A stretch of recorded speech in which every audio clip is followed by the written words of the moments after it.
Hi everybody, welcome back. I know I've recorded a few videos today. I recorded a video follow-up to Dramatica, my explanation of Dramatica. I called it in the title there, in the thumbnail, I put Dramatica, the sequel. Well, I'm thinking of calling this The Return of Dramatica, or Dramatica Strikes Again, or something like that, in keeping with the theme of movie titling. Well, it just occurred to me a few minutes ago that when I had created that follow-up episode explaining Dramatica, I left out some more things. Well, actually, it occurred to me that I was about to mention genre, not in terms of Jim Hall, in terms of positions of the through lines, how they were arranged, and his categorization technique there. But the earlier technique that's been explained by Melanie Ann Phillips and been described in the Yes, There Is a Dramatica Theory book that you can read for free online on Dramatica.com. The tag may even say book or something like that, or downloads. You can find a lot of diagrams, stuff that I've been talking about, especially the example of the three-dimensional chart of Dramatica, which I encourage you to look at. It'll probably help you understand what I keep talking about and trying to describe with visuals. You know, I had been, actually, you don't know. I should have inserted more if I had more time, and I guess if I hadn't been as lazy, I would have stuck in the visual over a voiceover. I would have turned, instead of the camera always being on me, I could have split it into parts somehow, figured out how to do that, and then had my voice on, continuing on the track, and then have something else inserted over my voice. But anyway, that's I have an ongoing channel, so I'll be incorporating techniques like that in the future. Anyway, I wrote this, which is what I was going to talk about, and then I got into describing genres, and I got sidetracked into explaining something else about Dramatica. We have the four through lines. Not the four through lines. The four types of conflict. You remember universe, physics, psychology, and mind. And for each one of them, you can illustrate them in terms of comedy, drama, information, or entertainment. And you can take, because one through line would be assigned to one, each through line would be assigned to each of these four, universe, psychology, mind, and so forth. And you can spend through the entire through line, through the course of the entire movie, you can devote it to either telling, you can have it simply stuck in comedy, or you can have some scenes illustrating it comedically, the through line comedically, and then switch over to doing it dramatically, then switch over to some information, and then switch over to some entertainment, and then back to comedy. You can have it all in comedy or all in drama, or you can switch through comedy and drama, or to drama and info and entertainment within each through line. So I'm going to describe what the different flavors would be depending on which of the units at the top, whether it's universe, physics, psychology, or mind. You'll get the idea as I go through this. All right, so we'll start off with universe. Remember, universe is the external state type of conflict, and meaning the type of conflict revolves around being stuck in something. It's not that the conflict revolves around some kind of process, like somebody's doing something, or the inherent conflict is involving trying to achieve something. The inherent conflict is that something is stuck in a certain state, and it has to become unstuck. a house being possessed by a demon, I gave as an example in my earlier video, and I think that might be a good example. I don't know if poverty might be a state of being.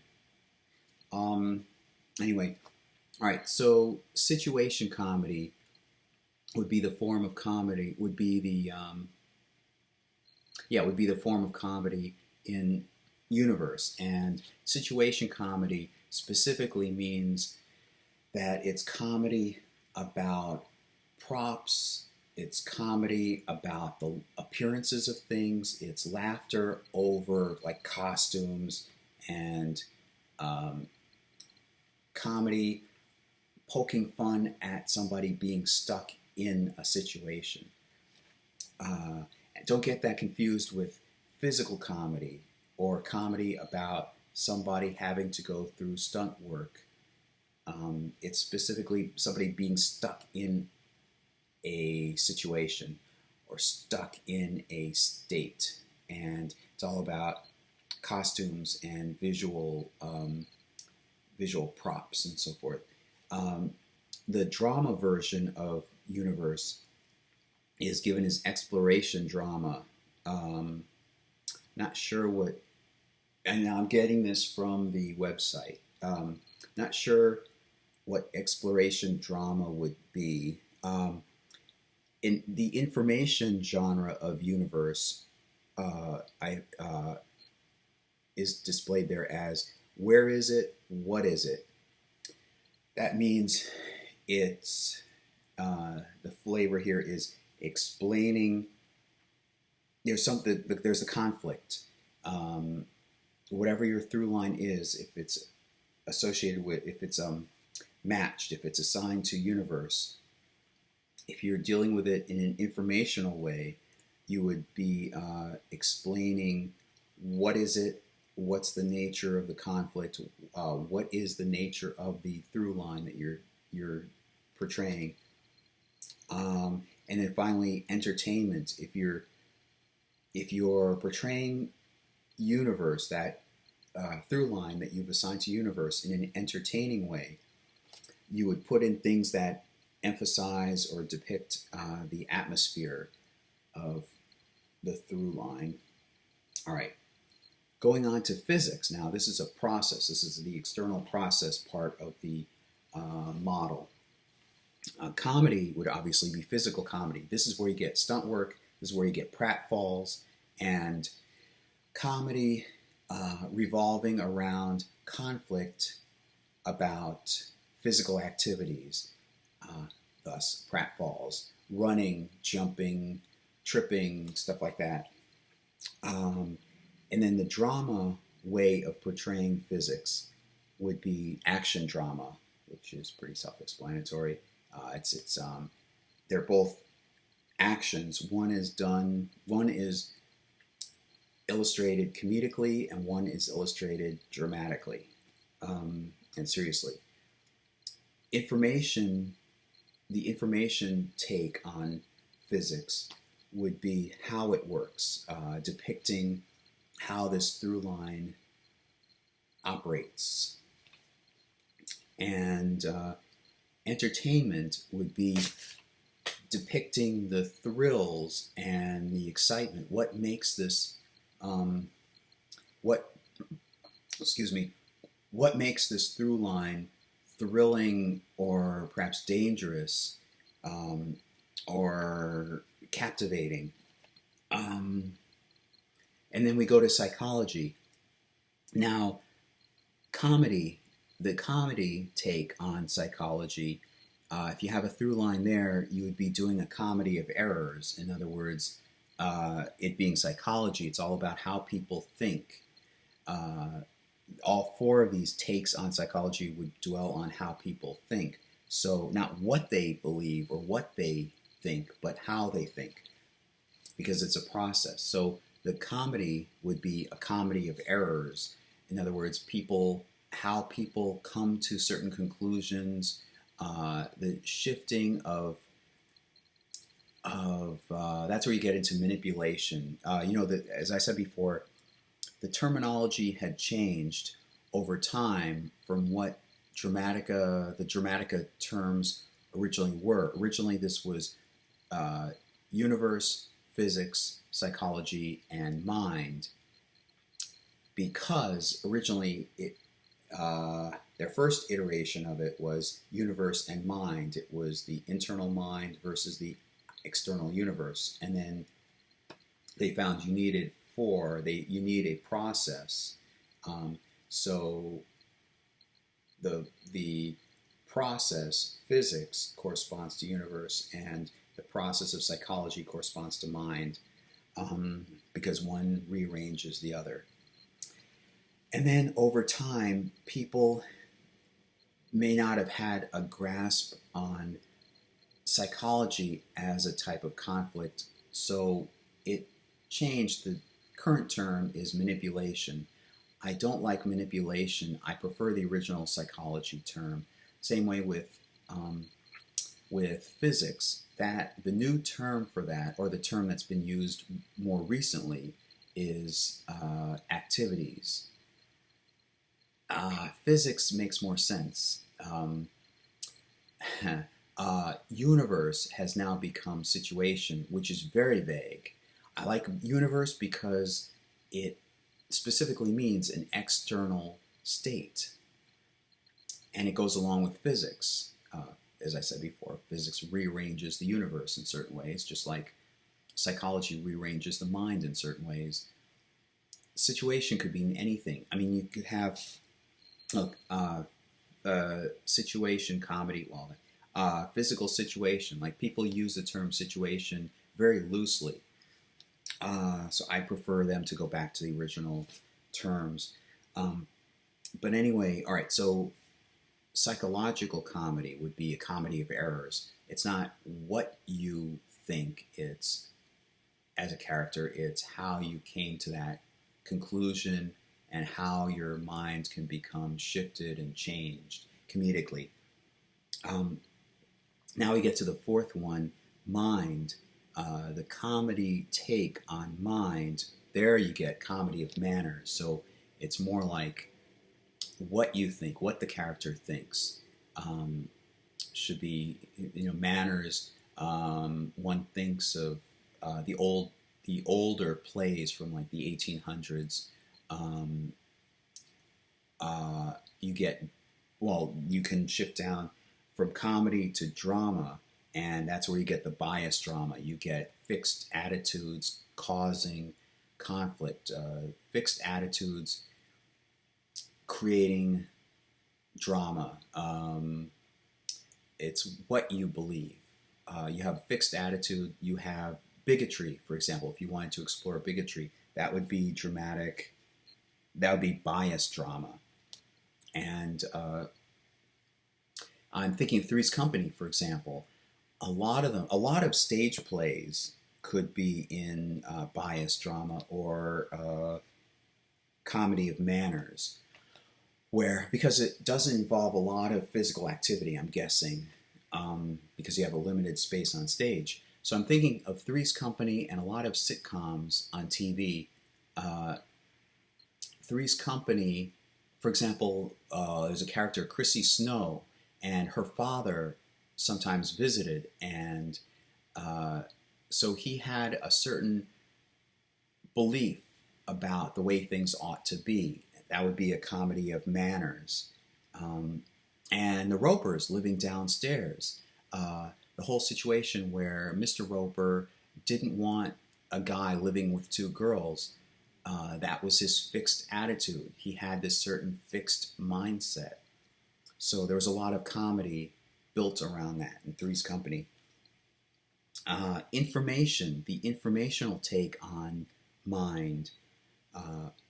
I have here, again, copying from what was in the chart there, what it means. I suppose that would be illustrating the point of the through line. What is the through line? Excuse me. What is the through line trying to get at, I imagine. So if you go down through universe, physics, psychology, and mind, in terms of information, universe is where is it or what is it? That would make sense because it's a state. And for physics, the informational take on that is how does it work? It's more of an operation or process, ongoing process. Here's another process, but it's the internal process of psychology. The informational take on that is why is it important? Why is this through line? Why is what you're dealing with in this through line important? And here's the state, the internal state of mind. The informational take on that is what does it mean? What's the meaning of it, of what you're dealing with in the through line? And finally, the entertainment take on, I skipped out. I mentioned the 3 for each one, but for some reason I skipped out the entertainment one for these ones. So let me go back to, I'll mention this and I'll go back and mention all of them. The entertainment take on mind is concept. So what makes the concept of what you're dealing with in that particular through line entertaining? So going back to the beginning, for entertainment, the entertainment take on universe, it would be atmosphere. What kinds of what I'm thinking of Top Gun as an example, like something in that through line, hypothetically in universe, if it was about the jets, the fighter jets, could be, and that might not fit into a universe through line, but entertainment for atmosphere, it could be the whole atmosphere of jets zooming around, fighter jets zooming around, the atmosphere of what does a fighter academy, a pilot academy look like? Entertainment for physics would be thrills. That better fits Top Gun. The entertainment aspect of physics in Top Gun says thrills. It would be what about piloting a fighter jet would be thrilling visually, and so forth. And also other aspects that would make it a thrilling experience. For psychology, the entertainment take on psychology, I have here twists. That would be like mental twists, like twists in plot, plot twists. That would play with the audience's mind, play with their expectations. That you have suspense, you have red herrings. Ooh, red herrings would fit that nicely. So this would be all-encompassing. I had mentioned red herrings in my second video about Dramatica. And finally, in mind, the entertainment take on mind would be concept, which I said before. Concept, I guess, because the mind deals in concepts and ideas. What about the subject matter in that particular through line that's been assigned to mind is conceptual? What makes it entertaining? What makes that concept in that through line entertaining? So that's it. That's Sasufi. That's all I wanted to add. So far, this seems to be perhaps an ongoing series explaining Dramatica, but that's okay because Dramatica has a lot to it, and I hope that you can appreciate how much Dramatica actually has involved. It doesn't take just one video to explain this whole theory. So I hope you go to Dramatica.com. I hope you check out Jim Hall. I bet Jim Hall would also appreciate that you go to Jim Hall's YouTube channel. It's basically a circle, his icon. There's several Jim Halls. It's the one with the black circle that's been cut into quarters. And there's also his webpage, subtext, subtxt.io, and nobody's asked me, I'm volunteering this, nobody's asked me to make these plugs for them. I believe that they would really appreciate the extra mention, the extra advertisement. So I'll see you next time. So long. Oh, I did think about uh, doing like a mini movie of my Madonna script project just to get something actually produced on film. Perhaps put it on, if I have it, I would want to put it on YouTube. And please, please bear with me as I explain more about that script project. I don't know if it'll ever be seen or ever come to fruition, so to speak.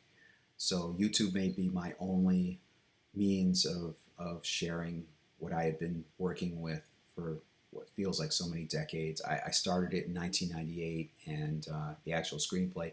You can read the actual screenplay if you go to my Amazon Amazon page, Amazon bookshelf. It's available in Kindle form, along with a lot of my other creative written material. I scanned as much as I could, leaving out, of course, scripts that I had written for other TV shows because that would be intellectual property, and I didn't want to risk the entire thing being screwed up just because I included some things that had characters and, frankly, names of TV shows that I didn't own the rights to. You understand. So go there. It's My Story. The book is called My Story Work, and it's available on Amazon. So till next time, so long.